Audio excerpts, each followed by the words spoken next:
জাহাজকে পণ্যের গুদাম হিসেবে ব্যবহার করা হচ্ছে।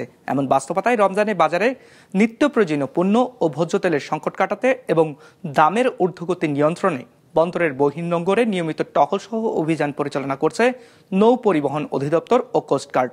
নাজমুল সাদিকের রিপোর্ট, ক্যামেরায় ছিলেন সঞ্জীব দে বাবু। 250-টিরও বেশি ডিজাইন অপশন নিয়ে ওয়ালটন স্মার্ট ফ্রিজ, বোঝে আপনার প্রয়োজন। রমজানের আগে সাগরে লাইটার জাহাজকে ভোজ্য তেল সহ নানা পণ্যের ভাসমান গুদাম বানিয়ে বাজারে কৃত্রিম সংকট তৈরির অভিযোগ ওঠে অসাধু ব্যবসায়ীদের বিরুদ্ধে। তাদের রুখতে লাইটার জাহাজ, ট্যাঙ্কার সহ খাদ্য সামগ্রী ও ভোজ্য তেলবাহী জাহাজকে বন্দর সীমানায় 72 ঘণ্টার বেশি অবস্থানে নিষেধাজ্ঞা দেয় চট্টগ্রাম বন্দর কর্তৃপক্ষ। নির্দেশনা বাস্তবায়নে কোস্টগার্ডের সহযোগিতায় বন্দরের বহির্নোঙরে কঠোর অবস্থানে নৌ পরিবহন অধিদপ্তর। আমরা ভোজ্য তেলগুলো দেখবেন যে ট্যাঙ্কারের মাধ্যমে দেশের বিভিন্ন প্রান্তে যাচ্ছে, আমরা সেগুলো দেখছি এবং সেগুলো দেখছি। আমরা নিয়মিত প্রত্যেক দিন সকাল থেকে সন্ধ্যা পর্যন্ত এই কাজ করে যাচ্ছি। আপনাদের এই জন্য সহযোগিতা চাই। আপনারা একটা জিনিস আপনাদের কাছে অনুরোধ থাকবে, এই চট্টগ্রাম বন্দর অঞ্চলে যদি দেখেন যে লাইটার ভেসেল ভাসছে, ভোজ্য তেল নিয়ে ভাসতেছে, এরকম কোনো সঠিক তথ্য নিয়ে যদি করেন তাহলে আমাদের জন্য সুবিধা হয়। গেল এক মাসে হাজারের বেশি ছোট বড় জাহাজে যৌথ অভিযান পরিচালিত হয়েছে। এর ইতিবাচক প্রভাব পড়েছে রমজানের নিত্যপণ্যের বাজারে, বলছে কোস্টগার্ড।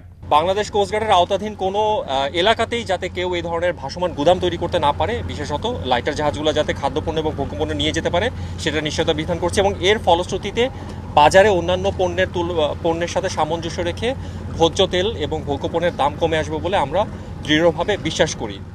খাদ্য সামগ্রী ও ভোজ্য তেলবাহী জাহাজগুলোকে বন্দরের নির্দেশনা মেনে চলা নিশ্চিতে কঠোর অবস্থান ধরে রাখার কথা জানায় কোস্টগার্ড। অদ্যাবধি আমরা প্রায় 1085টি লাইটার জাহাজ যে আরোহণ করেছি এবং এর মধ্যে যেগুলো ভোগ্যপণ্য এবং ভোজ্য তেল নিয়েছিল তারা যাতে 72 ঘন্টার অধিক থাকতে না পারে সেজন্য আমরা কার্যব্যবস্থা গ্রহণ করেছি।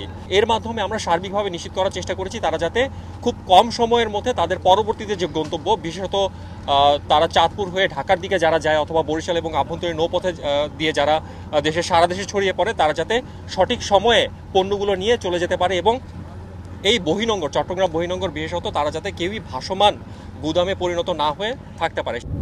সমুদ্রের মৎস্য সম্পদ রক্ষা, জলদস্যুতা ও বনদস্যুতা দমন, চোরাচালান, মাদক ও মানব পাচার রোধ এবং দুর্যোগেও সক্রিয় থাকার কথা জানায় বাংলাদেশ কোস্টগার্ড।